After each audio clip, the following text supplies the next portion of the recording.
The Islamist terror group Boko Haram has left thousands dead in the Lake Chad region over the last several years. While you hope the fighters will turn from their violent ways, those who do have a hard time finding forgiveness from the communities they hurt. I-24 News' Pierre Klotchendler spoke with one of those repentant militants. They spoke about what changed his mind and what changed his heart. He sits like a bird of prey. Kuseri is a village of 4,000 inhabitants.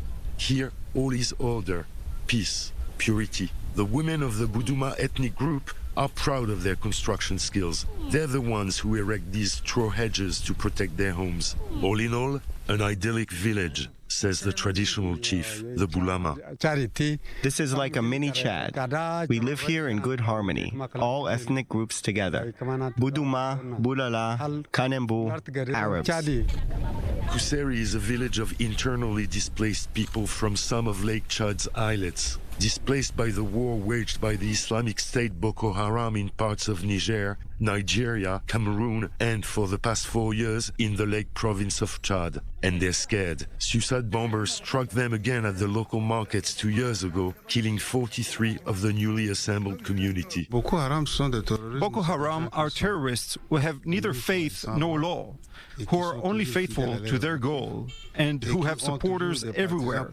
They've got no objective. Their aim simply to kill as many as they can. The Kuseri villagers have lost everything: fishing nets, canoes, cattle, agricultural tools, land, the lake.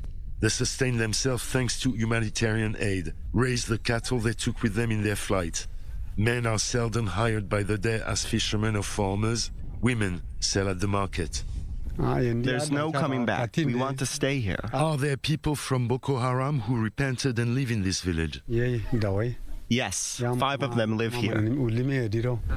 Back to the man who watches our every move. His name is Ali Jiljai. He's 40 years old, served in Boko Haram for 2 years, now repents. He agrees to talk to us. We sit in the shadow of a hut. The conversation takes on improbable contours and detours, from French to Kanembu to Buduma. Why did he join Boko Haram? Because of unfair abuse by the agents of waters and forests. We cut wood, we clear land, we fish, and they tax us. Ali Jiljai says he did the same job in the ranks of Boko Haram, fishing and plowing, apart from looting, the mainstay of the sect. As a member of a team assigned to supply food for the combatants. Did he kill? I did not kill. The interview takes on a biblical turn.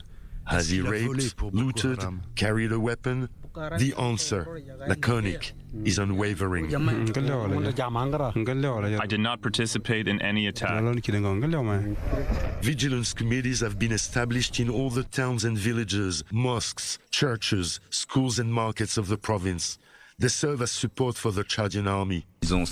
These committees detect strangers in no time. These close-knit communities, they know everyone. Security seems to have slightly improved on the Chadian shores of the lake, but the war is only 30 miles away. In the short time that peace and stability have been achieved in this region, we don't want terrorism or an armed conflict to disturb us. That's the reason behind the population's adherence to the security cooperation with the authorities. Why did Ali Jiljai repent? I regret having abandoned my family. It's one thing to repent. It's another to forgive. If some people feel anger against them, others can still tolerate them. They came back weakened as penitents. We can forgive them. Poor, unemployed, fearing the prospect of being persecuted by his former accomplices. Does Ali Jiljai tell the truth? Does he believe in his oath? The traditional chief hopes so. The same sense of helplessness is shared by all. This great report from Pierre Klotchendler. An interesting answer that this guy had there when Pierre asked him, why did you join Boko Haram? Taxes. Taxes. He was mad. He was mad about the institutions that he thought was being unfair. Remarkable.